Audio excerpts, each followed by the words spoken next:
ఇటీవల మీరు పరకాల ప్రభాకర్ గారి ఆర్టికల్ తర్వాత ఆయన మా ఛానల్‌కి ఇచ్చినటువంటి ఎక్స్‌క్లూజివ్ ఇంటర్వ్యూ గూడా చూసే ఉంటారు. ముఖ్యంగా ఆంధ్రప్రదేశ్ ఎన్నికల్లో is there any mischief behind AP 2024 elections అని జెప్పి ఒక ఆర్టికల్ ఇచ్చారు. నిజంగానే ఆయన ప్రస్తావించినటువంటి ఏదైతే సందేహాలున్నాయో, అయి కాస్త ఆలోచించాల్సినటువంటి విషయాలే. దాని మీద మీ అభిప్రాయం? 100% నేను ఏకీభవిస్తానండి పరకాల ప్రభాకర్ గారు చెప్పింది.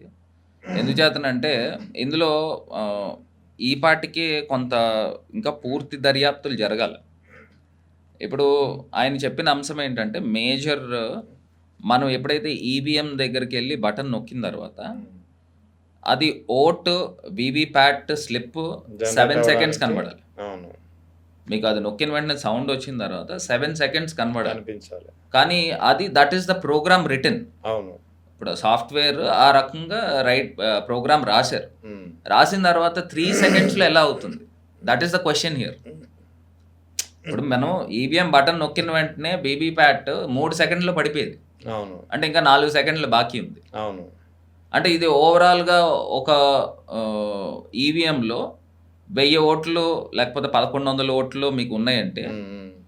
నాకు తెలిసి సాధారణంగా 7 సెకండ్లకి పడాలి కదండీ! అవును. ఒక 4 ఇప్పుడు ఫర్ ఇన్‌స్టెన్స్ ఒక 80% పోలింగ్ జరిగిందండి. హ్మ్. 1000 ఓట్లకి 800 ఓట్లు పోలైనయి. పోలేని. 3 సెకండ్లకి పడిపోతుంది. హ్మ్. ఒకటి పడొచ్చు, కొంతమందికి కనబడకపోవచ్చు. నొక్కిన దాన్ని బట్టి. ఇప్పుడు నేను యూత్ కాబట్టి గట్టిగా నొక్కుతాను. ముసలివాళ్ళు కొంచెం ఏజ్ పెద్దలున్నవాళ్ళు కొంచెం నొక్కిన దాన్ని బట్టి దానికి ఏదన్నా ఒక ప్రోగ్రామ్ కూడా ఉండొచ్చు. ఆ ప్రెస్ చేసిన దాన్ని బట్టి. ఇప్పుడు 1000 ఓట్లలో 80% పోలింగ్ 800 ఓట్లు పడినాయి అనుకోండి. ఆ వీవీప్యాట్ స్లిప్‌లు కట్ అయ్యేది 400 కట్ అవ్వచ్చు. దాని తర్వాత ఇంకా ప్రతి ఓటుకి ఇంకా 4 సెకండ్లు ఖాళీ ఉంది కదండీ! అంటే ఇంకా మిగతా 400 ఓట్లు వాళ్ళు ఏదైతే ట్యాంపర్ చేశారో, ఆ ట్యాంపర్ చేసిన పార్టీకి పడొచ్చు. అలా ఎందుకు పడకూడదు? అని నాకు నిజంగా ఇదొక పెద్ద $1 మిలియన్ క్వెషన్ అండి ఇది. ఇప్పుడు వీవీప్యాట్స్‌లో ఏదైతే ఎలక్షన్ కమిషన్ సాఫ్ట్‌వేర్ కంపెనీస్‌తో ప్రోగ్రామ్ రాయించినప్పుడు 7 సెకండ్స్ మీకు వీవీప్యాట్ కనిపించాలి. వీవీప్యాట్‌లో స్క్రీన్ పైన కనిపించాలి. ఓట్ పోల్ అవ్వడానికి 7 సెకండ్స్ పడుతుందన్నప్పుడు 3 సెకండ్స్‌లో ఎట్లా కంప్లీట్ అవుతుంది? సో, మొత్తం లాజిక్ అంతా అక్కడే ఉంది. ఇంకొకటి కూడా ఉంది కదా! రాత్రి అదే 11:45 అంటున్నా. టు మార్నింగ్ 2:00కి నేను అదే అంటున్నా. ఇప్పుడు ఏదైతే ఇన్ని సెకండ్స్ బాకీ ఉన్నాయి చూసారా? ఆ బాకీ ఉన్నయన్నీ నైట్ టైమ్ ప్రోగ్రామ్ రాయొచ్చు కదా! సాఫ్ట్‌వేర్ ప్రోగ్రామ్ రాసినప్పుడు మార్నింగ్ ఇన్ని ఓట్లు పడాలి. నైట్ టైమ్ ఇన్ని ఓట్లు పడాలి అనేది ప్రోగ్రామ్ రాసుకుంటే ఆ పర్టిక్యులర్ డేనే అవుతది. అవును. అంతే. ఇప్పుడు మీరు నిజంగా మే 13థ్ ఎలక్షన్ జరిగినట్టుంది. అవును. మే 13. మే 13థేనా 13థ్ ఎలక్షన్? 13థ్ జరిగింది. మే 13థ్ ఎలక్షన్ జరిగింది. అదే మే 12థ్ మీరు ఎవరైనా మాక్ పోలింగ్ చేశారనుకోండి. యాజ్ ఇట్ ఈజే పడతది. యాజ్ ఇట్ ఈజే పడుతుంది. ప్రోగ్రామ్ మే 13థ్‌కి రాస్తారు. బికాజ్ ప్రోగ్రామ్ రిటర్న్ ఆన్ 13థ్. కాదు. ప్రోగ్రామ్ రిటర్న్ చేసింది ముందర ఎప్పుడో చేస్తారు. అవును. ఎప్పుడో చేస్తారు. కానీ మే 13 రోజున ఇట్లా జరగాలని సాఫ్ట్‌వేర్ ఇప్పుడు నేను ఇక్కడ కూర్చున్నానండి. అర్థమైంది. నా ఫోన్ తీసుకున్నా. అవును. షెడ్యూల్ పెట్టుకుంటాం. కాదు కదా! నా ఫోన్ అది కూడా తీసుకున్నా. చెప్పుకోవచ్చు. మా ఇంట్లో నేను ఏసీ ఆన్ చేసుకోవాలనుకోండి. ఇది నేను యాప్ ఓపెన్ చేసి మా ఇంట్లో ఏసీ ఆన్ చేస్తాను. అవును. చేసుకోవచ్చు. మా ఇంట్లో లిఫ్ట్ ఆపరేట్ చేయిస్తాను. మరి అలాంటిది ఇది ఇంకా నేను చెప్పేది 4థ్ జనరేషన్. అవును. ఇంకా ఈవీఎం అనేది 2nd జనరేషనే. అవును. ఇంకా చాలా ఈజీ ట్యాంపర్ చేయడం. యాహ్! సో, ఇప్పుడు ఇంత యాంబిగ్విటీ ఎందుకు ఉండాలి అంటున్నా. Election commission is an independent body. So, ఇక్కడ హయ్యర్ అథారిటీస్ ఏదైతే జ్యుడిషియరీ ఉందో, ఎలక్షన్ కమిషన్ ఉందో, ప్రజలకి ఫెయిర్ అండ్ ట్రాన్స్‌పరెంట్ ఎలక్షన్ జరపాలండి. ఇప్పుడు భారతదేశం యొక్క భవిష్యత్తు తేల్చేదే ఎలక్షన్స్. అలాంటిది ఎలక్షన్స్ కన్‌ఫ్యూజన్ ఎందుకు ఉండాలా? అసలు ప్రపంచ దేశాలన్నీ కూడా ఇవాళ బ్యాలెట్ సిస్టమ్‌తో వెళ్తా ఉంటే, మేము ఎప్పుడో 2nd జనరేషన్స్‌ది అవుట్‌డేటెడ్ ఎలక్షన్స్, అవుట్‌డేటెడ్ మిషనరీస్‌తో ఇంకా నేను ఈవీఎంతో ఎలక్షన్ జరుపుతానన్నానంటే నిజంగా ఇది చాలా అన్యాయంగా భావించాలండి. ప్రజలు కూడా పార్టీ తరపున దీన్ని స్ట్రాంగ్ ఒక పిలుపు ఇవ్వడం గాని, లేదా దీన్ని ఒక డిమాండ్ కింద గాని పార్టీ తీసుకునే ప్రయత్నం చేస్తుందా? లేదా ఎందుకంటే switch on to ballot paper అనేది? ఖచ్చితంగా జరగాలండి. ఇది this should be a voice of the people. Instead of voice of the parties కన్నా it should be a voice of the people. ఎందుకంటే 100,00,00,000 పైచిలుకు 150,00,00,000 మంది జనాభా కలిగిన అత్యంత ప్రపంచంలో అత్యధిక పెద్ద డెమోక్రటిక్ కంట్రీ మనది. అవును. డెమోక్రటిక్ పాపులేషన్‌లోనే హైయెస్ట్ పాపులేషన్. పాపులేషన్‌లో హైయెస్ట్ మరి లార్జెస్ట్ అలాంటిది డెమోక్రటిక్ కంట్రీ అలాంటిది కూడా. నిజంగా ఇంకా ఒక యాంబిగ్విటీతో ఎలక్షన్ జరపడం అనేది నిజంగా అన్యాయం అండి. ఇప్పుడు రీసెంట్‌గా వెస్ట్ బెంగాల్ ఎలక్షన్స్ జరిగినాయి. దాని రిజల్ట్స్‌లో కూడా కొన్ని అనుమానాలు వస్తున్నాయి. ముఖ్యంగా అక్కడ కూడా దాని ఆల్మోస్ట్ ఆన్ అండ్ యావరేజ్ 2 ఫేజ్‌లో కలిపి ఎవ్రీ 45 సెకండ్స్‌కి ఒక ఓటు పడింది. అది కూడా పరకాల ప్రభాకర్ గారే మళ్ళీ ఇంకోసారి బాంబ్ పేల్చారు. ఆయనకన్నా ముందు కొన్ని సంస్థలు చేసినటువంటి దాంట్లో ఎస్ఐఆర్ ప్రక్రియ ద్వారా పెద్ద ఎత్తున సుమారుగా గోల్మాల్ జరిగింది. 91,00,000 ఓట్స్ డిలీట్ అయిపోయినాయి. సుప్రీంకోర్టు న్యాయమూర్తి మా జాయ్ బాగ్చి చేసినటువంటి వ్యాఖ్యలను కూడా ఉదహరించినటువంటి పరిస్థితి. ఏందంటే ఈ బీజేపీ నెగ్గినటువంటి 207 సీట్లలో సగానికి పైగా అంటే 105 సీట్లలో ఆ అభ్యర్థికి లభించినటువంటి మెజార్టీ కంటే ఆ నియోజకవర్గంలో ఎస్ఐఆర్ ద్వారా తొలగించినటువంటి ఓట్లు ఎక్కువ. లేదండి. సో, ఇప్పుడు అంటే అటువంటి పరిస్థితి మరి ఏపీలో కూడా రాదని గ్యారంటీ ఏంటి? What are the precautionary steps the YSR Congress party has ఇప్పుడు బీన్ ఒకటండి. టేకింగ్? ఇప్పుడు ఒకటి ఇందాక నేను ఇప్పుడు ఈవీఎంస్ గురించి చెప్పాను. ఇప్పుడు these are both 2 subjects, 2 different subjects. Elections ఒకటే అయినప్పటికీ కూడా ఒకటి ఓట్లు తొలగించడము ఒక ప్రక్రియ. అవును. ఇంకొకటి ఈవీఎంస్ ద్వారా ఓట్లను మ్యానిపులేట్ చేసి మానిప్యులేట్ చేయడం ఒక ఓట్లు ప్రక్రియ. వేయించుకోవడం 2 ఇంకొక ప్రక్రియలు ప్రక్రియ. ఉన్నాయి. 2 ప్రక్రియలు మీరు ఇప్పుడు మీకు కౌంటర్ ఒకటి చేయాలి. ఒకటి ఇక్కడ ఏంటంటే ఈవీఎంస్‌ది కంప్లీట్ చేసాక దీనికొస్తాను. రాజమండ్రి నాకు నిజంగా నేను ఇంత డెవలప్ చేసి రాజమండ్రిలో ఇంత మెజారిటీతో నేను ఓటమి చెందానంటే నాకే ఆశ్చర్యం అనిపిస్తుంది. ఇందులో నేను ప్రధానంగా ఇంకొక అంశం కూడా నేను లేవనెత్తుతాను. ఇక్కడ ఏంటంటే భరత్ రాజమండ్రి రూపురేఖలు మార్చాడు. ఎందుకంటే చంద్రబాబు నాయుడు గారు రాజమండ్రి జైల్లోనే ఉన్నాడు. రూపురేఖలు మార్చాడు. అక్కడికి వచ్చిన తెలుగుదేశం నాయకులు అందరూ కూడా ఆశ్చర్యపోయారు. ఎందుకంటే సెంట్రల్ జైల్ రోడ్ ఇట్‌సెల్ఫ్ ఆ రోడ్ ఇట్‌సెల్ఫ్ మారిపోయిందిలెండి. అప్పుడు మీరున్నప్పుడు కరెక్టే. ఆ రోడ్ ఇట్‌సెల్ఫ్ రోడ్డుకి అటు ఇటు మొత్తం మీరు ఈవెన్ హైదరాబాద్‌లో కూడా నాకు చూపించండి. ఆ స్థాయి రోడ్ చూపించండి. అంత అద్భుతంగా తయారు చేశారు. తెలుగుదేశం నాయకులందరూ కూడా అక్కడే ఉండేవారు 50 రోజుల పాటు. ఏంటి రాయలసీమ నుంచి గానీ, వివిధ ప్లేసెస్ నుంచి వచ్చినోళ్ళు. ఏంటి రాజమండ్రి ఏంటి ఇంత మారిపోయిందనే చర్చ కూడా వాళ్ళలో జరిగింది. వాళ్ళలో జరిగినప్పుడు ఈవీఎంస్‌లో ప్రతి చోట ఒక 30, 40 వేలు ఏదన్నా ఈవీఎం ట్యాంపర్ జరిగితే రాజమండ్రిలో 50, 60 వేలు జరిగుంటది. ఎందుకంటే రాజమండ్రి ఒకవేళ మెజారిటీ ఎక్కువ రాకపోతే స్టేట్ అంతా వచ్చేసిన తర్వాత మళ్ళీ అదొక డౌట్ వస్తది అని చెప్పి ఇంకా ఒక 25,000 పెట్టిలో ఇంకా ఎక్కువ పెట్టారేమో. ఓకే. అది కూడా జరగచ్చు. Special concentration. కాన్సంట్రేషన్. ఇంకొక అంశము మీరు ఏదైతే ఎస్ఐఆర్ గురించి చెప్పారో ఇవన్నీ ఇట్స్ ఎన్ లెసన్స్ అండి. ఖచ్చితంగా వైఎస్ఆర్ కాంగ్రెస్ పార్టీ కిందన బూత్ స్థాయి దగ్గర నుంచి కూడా ప్రతి బూత్‌లో ఎన్నెన్ని ఓట్స్ ఉన్నాయి. ఈ ఓట్స్‌లో 3 కేటగిరీస్ కిందన విడగొట్టుకుంటాం ఖచ్చితంగా. మా YSR Congress party solid vote bank ఏది? ఆ ఓట్ బ్యాంకుల్ని కన్సాలిడేట్ చేసుకుంటూ ఆ ఓట్ బ్యాంక్ తొలగించుకోకుండా బూత్ లెవెల్‌లో బాగా మినిస్క్యూల్‌గా లోపలికి లోతుగా వెళ్ళి ఇవన్నీ కూడా అబ్జర్వ్ చేసుకుంటాం. రెండోది బి అంటే తటస్థ ఓటర్లు ఉంటారు. సి అంటే ఆపోజిట్ పార్టీ ఉంటుంది. సో ఏ, బి కేటగిరీస్‌ని ఖచ్చితంగా మేము మానిటర్ చేసుకుంటాము. మేము మానిటర్ చేసుకొని ఆ ఓట్స్‌ని ఒకవేళ తొలగిస్తే ఖచ్చితంగా ఎలక్షన్ కమిషన్ దగ్గర రైజ్ చేస్తాం. రైజ్ చేసి అవన్నీ కూడా ఓట్లు తొలగించుకోకుండా ఇంకా కొత్త ఓటర్లని కొత్తగా ఓటు హక్కు వచ్చిన వాళ్ళందరినీ కూడా అందులో ఇంక్లూడ్ చేయించే కార్యక్రమం కూడా చేస్తాం. సో ఇప్పుడు రాజమండ్రి సిటీ ఎమ్మెల్యే ఆదిరెడ్డి శ్రీనివాస్‌తో ఈ మధ్యన మీ ఇద్దరి మధ్య గట్టిగానే మౌత్ టు మౌత్ వార్ ఏదో జరుగుతున్నట్టుంది. ఏంటి ఎలా ఉంది అక్కడ? అంటే నేను ఒకటండి. నాకు ఇండివిడ్యువల్‌గా నాకు ఏ క్యాండిడేట్స్‌తో ఏ రకమైన శత్రుత్వం గాని, వైరం గాని ఉండదు. I talk on the issue base. ఇప్పుడు రాజమండ్రిలో విపరీతమైన కరప్షన్ జరుగుతుంది. రాజమండ్రిలో విపరీతమైన భూదందాలు, సెటిల్మెంట్లు జరుగుతున్నాయి. కబ్జాలు జరుగుతున్నాయి. పేకాట క్లబ్బులు నడుస్తున్నాయి. దాన్ని ఏదో అంటారు బ్రాకెట్ ఆర్ట్ అంటారట. బ్రాకెట్ జరుగుతుంది. విపరీతంగా మందు బెల్ట్ షాపులు రేట్లు ఎంఆర్‌పీ రేట్లు కన్నా అదనంగా అమ్మే కార్యక్రమము. ఇట్లాగ రాజమండ్రిలో జరగనే అంటూ లేవు. ఇంక్లూడింగ్ గంజాయి బ్యాచ్‌తో సహా, బ్లేడ్ బ్యాచ్‌లతో సహా విపరీతంగా జరుగుతున్నాయి. I speak on the issues అనమాట. ఇసుక సిండికేట్, ఇసుక మాఫియా.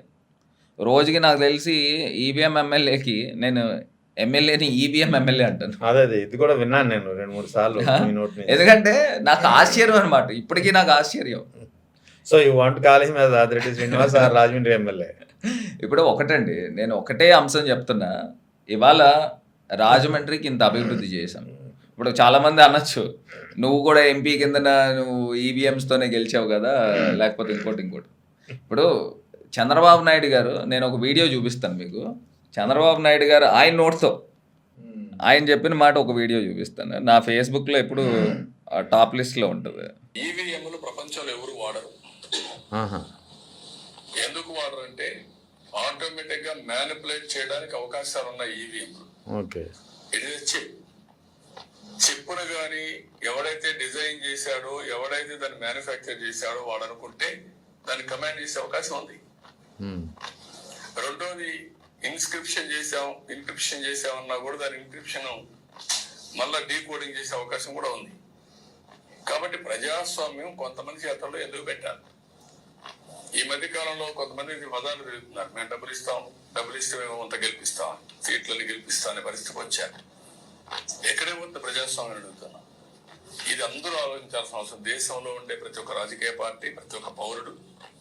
వేరే ట్రాన్స్పరెన్సీ ఇన్ దిస్ 19 ఎలక్షన్ తర్వాత చెప్పిన వ్యాఖ్యలు అనుకుంటాయి. 19 ఎలక్షన్ ఆ టైంలోనే చేసి ఇప్పుడు ఆయనకి మొత్తం అన్నీ తెలుసు.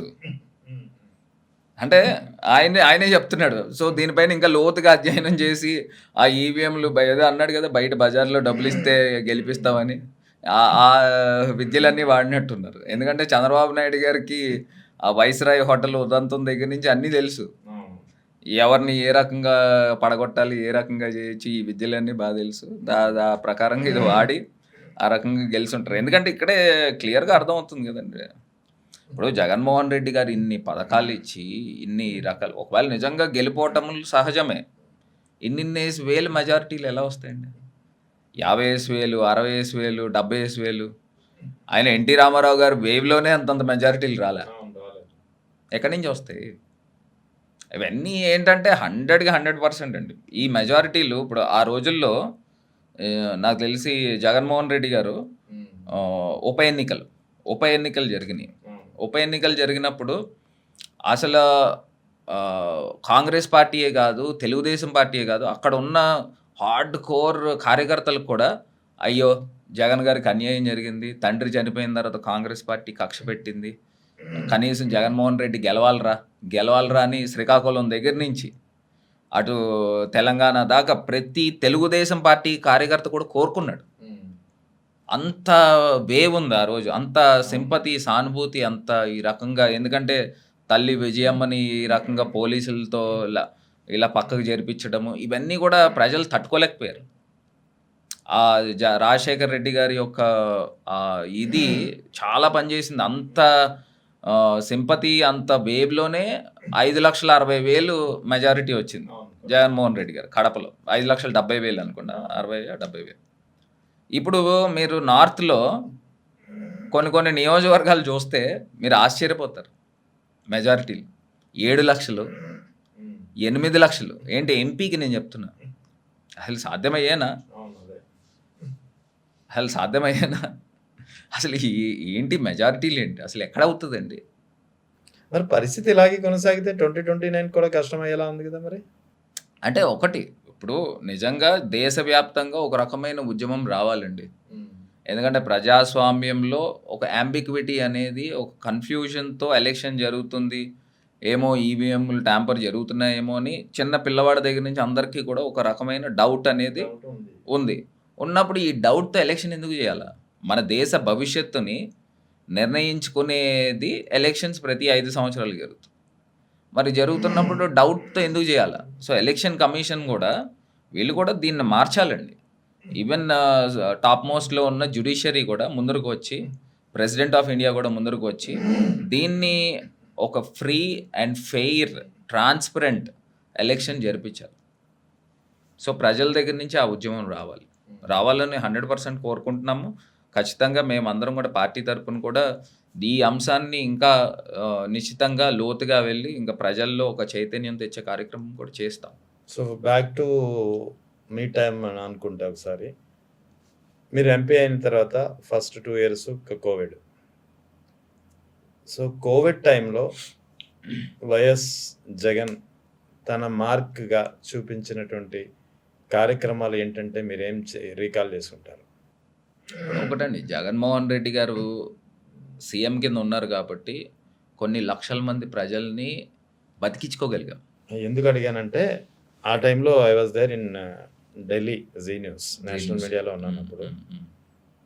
ఆ టైంలో అక్కడ కూడా రిపోర్ట్స్ వచ్చేవి, how your CM handle this type of situations అని చెప్పి there are some appreciations to national media. Obviously అండి, ఎందుకంటే ఆ రోజుల్లో వాలంటీర్ సిస్టమ్ అట్లా పనిచేసింది. ఇప్పుడు దేశంలో ఎక్కడ ఈ సిస్టమ్ లేదు, ఓన్లీ ఆంధ్రాలో వాలంటీర్ సిస్టమ్ ఉంది. కొన్ని లక్షల మంది వాలంటీర్స్ ప్రతి ఇంటింటికి కూడా వెళ్ళి వాళ్ళు సర్వే చేసేవారు. ఎవరికి కోవిడ్ ఉంది, ఎవరికి కోవిడ్ లేదు, వాళ్ళకి ఏ రకమైన ట్యాబ్లెట్స్ ఇవ్వాలా, మెడిసిన్ చేసేటోళ్ళు అందరికీ ఫోన్లో మాట్లాడేవారు, కనుక్కునేవారు. ఇది అంతా కూడా యంత్రాంగం అంతా కూడా మైక్రో లెవెల్లో వర్క్ జరిగింది. మేము కూడా జర్మా హ్యాంగర్స్ పెట్టి, నెక్స్ట్ ఆక్సిజన్ ఆన్ వీల్స్ పెట్టి, నెక్స్ట్ పేపర్ మిల్ దగ్గర నుంచి డైరెక్ట్గా ఆక్సిజన్ తీసుకొని పేపర్ మిల్ దగ్గర నుంచి ఆక్సిజన్ తీసుకొని ఆ జర్మన్ హ్యాంగర్స్ పెట్టి 100 బెడెడ్ హాస్పిటల్ ఆర్టిఫిషియల్గా అప్పటికప్పుడు తీసుకొచ్చి ఎరెక్ట్ చేసి పెట్టిన సందర్భాలు ఉన్నాయి. సుమారుగా వాల్వో బస్సెస్, ఒక 30-40 వాల్వో బస్సెస్ తీసుకుని ఆ వాల్వో బస్సెస్లో కూడా ఆక్సిజన్ పెట్టి ప్రజలను కాపాడిన సందర్భాలు ఎన్నో ఉన్నాయి. సో జగన్మోహన్ రెడ్డి గారు అల్టిమేట్గా ఆయన సీఎం కింద ఉన్నారు కాబట్టి లక్షల మంది ప్రజలను కాపాడుకోగలిగాం. అదే నిజంగా చంద్రబాబు నాయుడు గారు ఉంటే ఏం జరిగేదండి? ఆయన ఏదో మంచి మంచి సూక్తులు మాటలు చెప్పేసి లక్షల మంది ప్రజలను చంపేదాడు. నిజంగానే చెప్తున్నా. ఎందుకంటే పుష్కరాల్లో మనం చూసాం 29 మంది కేవలం ఆయన పబ్లిసిటీ గురించి చనిపోయారు. సో ఇలాంటి పరిస్థితులు ఖచ్చితంగా వచ్చి ఉండేవి. ఎందుకంటే జగన్మోహన్ రెడ్డి గారు మాటలు తక్కువ అండి, చేతల్లో ఎక్కువ చూపించేవాడు. జగన్ అన్న నిజంగా మాకు ఎలక్షన్స్లో మాకు అదే ఒక చాలా మైనస్ అయింది. ఎందుకంటే మేము చేసిన అభివృద్ధి చెప్పుకోలేకపోయాం. అంటే అందరం కూడా ఏంటంటే పేదవాడి గురించి మాట్లాడేవారు, ఇప్పుడు పథకాల గురించి మాట్లాడేవాళ్ళము. అవును, సంక్షేమ పథకాలు అంటే ఎవరికి అందుతున్నాయో దే కెన్ రికగ్నైజ్. అదే సో చేసినటువంటి డెవలప్మెంట్ చేయలేదన్న ఆరోపణలు అయితే ఉన్నాయి, కానీ మీరు చేసామంటున్నారు. చేసింది చెప్పుకోలేకపోయారా, లేకపోతే చేయలేదా? అదేనండి, ఇప్పుడు 175 నియోజకవర్గాల్లో కూడా జగనన్న అమ్మఒడి ఇచ్చాడు, జగనన్న ఆసరా ఇచ్చారు, చేయూత ఇచ్చారు, లేకపోతే ఇన్ని పథకాలు ఇచ్చారని చెప్పారు తప్పితే జగన్మోహన్ రెడ్డి గారు పలానా ఇండస్ట్రీ తీసుకొచ్చారు, పలానా ఇవి తీసుకొని వచ్చారు. ఇప్పుడు మాకు రాజమండ్రిలోనే ఉంది, రాజమండ్రిలో గుర్నాని గ్రూప్ వాళ్ళతో ఒక ఇథనాల్ ప్లాంట్ తీసుకొచ్చాం. మేమెవరో చెప్పుకోలేదు, మేము ఎంతసేపు ఇదే చెప్పుకునేటోళ్ళం. ఆదిత్య బిర్లా అనపర్తిలో ఆదిత్య బిర్లా వాళ్ళతో గ్రాసిమ్ ఆదిత్య బిర్లా వాళ్ళు సుమారుగా 3,000 కోట్ల రూపాయలతో అదొక ఇండస్ట్రీ తీసుకొచ్చి అదైతే ఓపెనింగ్ రోజే తెలిసింది నాకు. అది ఒకటి తీసుకొని వచ్చాము. Next bulk drug projects Nakkapalli దగ్గర. ఇప్పుడు నిజంగానే ఇప్పుడు ఇన్ని చేసాము. ఇప్పుడు అదానీ గ్రూప్తో అదానీ గ్రూప్తో ఇప్పుడు వీళ్ళు చెప్తున్నారు గూగుల్తో తీసుకొని వచ్చాము డేటా సెంటర్ గురించి. అది ఇప్పుడు వెలుగులోకి వచ్చింది. అదే రకంగా నెక్స్ట్ గ్రీన్ కోవాల్తో తీసుకొని వచ్చి ఆ పవర్ ప్లాంట్ కూడా పవన్ కళ్యాణ్ గారు డిప్యూటీ సీఎంగా వెళ్ళి అది చూసి ఆశ్చర్యపోయాడు. అది జగనన్న టైంలో జరిగినాయి. ఇవన్నీ కూడా మేము డెవలప్మెంట్ ఇన్ని కార్యక్రమాలు చేసామనేది చెప్పుకోలేకపోయినా. అంతెందుకు, నాకు తెలిసి మరి if I'm not wrong correct చేయండి, 10 మెడికల్ కళాశాలలు 17 మెడికల్ కళాశాలలు జగనన్న నిర్మించే తలపెట్టింది, ప్రారంభించింది, మొదలు కంప్లీట్ చేసినవి. టోటల్ ఇష్యూస్ అయితే total subject is confined to 17 medical colleges of his time. అది దాని గురించి ఎప్పుడు తెలిసింది బయట ప్రపంచానికి? ఈ పీపీపీ పద్ధతి వచ్చిన తర్వాతే కదా. అబ్సల్యూట్. మరి అప్పటివరకు ఎందుకు తెచ్చి చెప్పుకోలేరు మీరు? అబ్సల్యూట్ అండి. అదే ఇప్పుడు నేను ఏం చెప్తున్నానంటే ఇందులో 2 అంశాలు ఉన్నాయండి. మనం పాలిటిక్స్ కొంచెం దీర్ఘంగా అబ్జర్వ్ చేస్తే, మా ఓట్ బ్యాంక్ వేరు, తెలుగుదేశము, జనసేన ఓట్ బ్యాంక్ వేరు. మా ఓట్ బ్యాంక్ ఎంతసేపు మాక్సిమం ఒక రకంగా చూసుకుంటే పేద, బలహీన వర్గాలు, దిగువ స్థాయి వర్గాలతో మాక్సిమమ్ ఓట్ బ్యాంక్ మాది ఉంటుంది. ఇక్కడ ఏంటంటే తెలుగుదేశం పార్టీని బాగా అభిమానించేవాళ్ళు above middle class, rich people వాళ్ళు ఎక్కువ ఇచ్చేస్తారు. జగన్మోహన్ రెడ్డి గారు కూడా పేదవాడికి న్యాయం జరగాలి, పేదవాడికి అన్యాయం జరగకూడదు అనేది ఆయన బేసిక్గా స్టార్టింగ్ నుంచి ఆయన పోరాటం అదే.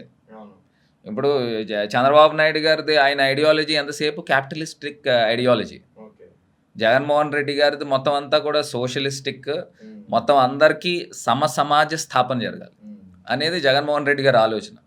చంద్రబాబు నాయుడు గారిది ఆయన తాలూకా మనుషులు ఆ గుప్పెట్లోనే ఆళ్లే ఉండాలి అనేది చంద్రబాబు నాయుడు గారి ఐడియాలజీ. ఇప్పుడు నేను ఒకటే మీకు లివింగ్ ఎగ్జాంపుల్ చెప్తానండి. జగనన్న టైంలో నాడు నేడు అనే స్కూల్స్ అద్భుతంగా డెవలప్ చేశారు. మేము ఎంపీ కింద ఉన్నప్పుడు మా దగ్గరికి వచ్చి పలానా స్కూల్లో మాకు సీట్ కావాలి, ఇది government schools I'm talking about. MP recommendation దానికి మళ్ళీ పలానా స్కూల్లో సీట్స్ కంప్లీట్ అయిపోయినాయి, ఇంకో స్కూల్కి వెళ్ళండి అని నేను చెప్పిన సందర్భాలు 100 ఉన్నాయి. ఇప్పుడు లోకేష్ ఆయన ఎడ్యుకేషన్ మినిస్టర్. స్కూల్స్ పరిస్థితి, గవర్నమెంట్ స్కూల్స్లో ఎవరైనా జాయిన్ అవుతున్నారా, లేకపోతే ఇలాగ ఎమ్మెల్యేల దగ్గర కానీ కనీసం కార్పొరేటర్ల దగ్గరికి కానీ పలానా గవర్నమెంట్ స్కూల్లో మాకు సీట్ కావాలని అడిగిన సందర్భం ఎక్కడైనా ఉందా? ఇదే మీకు తెలిసిపోతుంది. ఇవాళ స్కూల్స్లో గవర్నమెంట్, ప్రైవేట్ స్కూల్స్లో, కార్పొరేట్ స్కూల్స్లో 10% పేద విద్యార్థులకి సీట్లు కల్పించాలని ఆ రోజుల్లో జగనన్న ఒక జీవో తీసుకుని వచ్చారు. ఇప్పుడు మామూలుగా పేదవాడు కార్పొరేట్ స్కూల్స్లో కానీ ప్రైవేట్ స్కూల్స్లో కానీ చదువుకోవాలంటే నాకు తెలిసి ఫస్ట్ సెకండ్ స్టాండర్డ్కి 2 లక్షలు 3 లక్షలు ఫీజులు ఉన్నాయి. అసలు పేదవాడు ఎలా బతుకుతాడండి? పేదవాడు నిజంగా ఇక్కడేమో గవర్నమెంట్ స్కూల్స్లో స్టాండర్డ్స్ లేవా, సో అప్పో చేసి వాళ్ళ పిల్లలు బాగా చదువుకోవాలని ప్రైవేట్ స్కూల్స్లో, కార్పొరేట్ స్కూల్స్లో చదువుకుంటే అక్కడ పరిస్థితులు ఆ రకంగా ఉన్నాయి. ఆ క్యాపిటలిస్టిక్ మైండ్ సెట్ అండి చంద్రబాబు నాయుడు గారు. వాళ్ళ తాలూకా వాళ్ళు, మా తాలూకా వాళ్ళు కొంతమంది చేతిలోనే ఉండాలి అనే ఒక ఐడియాలజీ. ఇవాళ ఇంకోటి కూడా చెప్తున్నా, ఇవాళ పవన్ కళ్యాణ్ గారు చంద్రబాబు నాయుడు గారితో కలిపి సెయిల్ అవుతూ ఉన్నారు. ఆయన పవన్ కళ్యాణ్ గారు ఎంత కొట్టినా, ఎంత ఇది చేసుకున్నా మా ఓట్ బ్యాంకు చెక్కు చెదరదు. ఆయన ఏదన్నా నిజంగా పవన్ కళ్యాణ్ గారు చంద్రబాబు నాయుడు గారితో విభేదించి ఏదన్నా బయటికి వెళ్తే ఇంకా చంద్రబాబు నాయుడు గారు ఓట్ బ్యాంక్ వెళ్తుంది. ఇప్పుడు నిజంగా ఇప్పుడు అక్కడ కిందన విజయ్ ఆయన తమిళనాడు సీఎం అయ్యాడండి. విజయ్ గారు తమిళనాడు సీఎం అయ్యాడు. నిజంగా ఈయన ఎవరు పవన్ కళ్యాణ్ గారికి కూడా ఆయనతో పోలుస్తూ ఉన్నారు. వచ్చాడు సంవత్సరం 2 ఇయర్స్లో సీఎం అయ్యాడు. ఈయన పార్టీ పెట్టి 14 సంవత్సరాలు అయిందా, 15 సంవత్సరాలు అయిందో. ఇప్పుడు దాకా ఆయన చెప్తున్నాడు, డైరెక్ట్ చెప్తున్నాడు, నేను సీఎం అవడానికి నేను పార్టీ పెట్టలేదు, కాపుల కోసం పనిచేయడానికి పెట్టలేదు. అది నిజంగా ఆశ్చర్యం అనిపిస్తూ ఉందండి. ఇప్పుడు నిజంగా ఎవరైనా ఒక పార్టీ పెట్టి ఒక ఐడియాలజీతో వస్తే సీఎం అయితే నేను ప్రజలకి ఇది చేస్తాను అనే ఒక ఆలోచనతో ఎవరైనా ముందరకేస్తారు, అడుగులు ముందరకేస్తారు. ఈయన ఎంతసేపు నేను చంద్రబాబు నాయుడు గారిని సీఎం చేస్తాను, లేదా వాళ్ళ కొడుకుని సీఎం చేస్తాను, లేదా వాళ్ళ మనవడిని సీఎం చేస్తానని పార్టీ ఎవరు పడతారండి? అంటే ఇది కూడా ఆయన్ని అభిమానించే వాళ్ళు ప్రజలందరూ కూడా ఒకసారి ఆలోచన చేయాలి. అసలు పవన్ కళ్యాణ్ గారికి ఎందుకు సపోర్ట్ చేయాలి? ఆయన ఏంటి చంద్రబాబు నాయుడు గారిని సపోర్ట్ చేసి సీఎం చేస్తున్నాడు, ఆయన ఎందుకు సపోర్ట్ చేయాలా? అదేదో నిజంగా అదే చంద్రబాబు నాయుడు గారికి సపోర్ట్ చేయండి, మళ్ళీ ఈయన ఎందుకు సపోర్ట్ చేయాలా? ఈయన ఆయనకే కదా సపోర్ట్ చేసేది.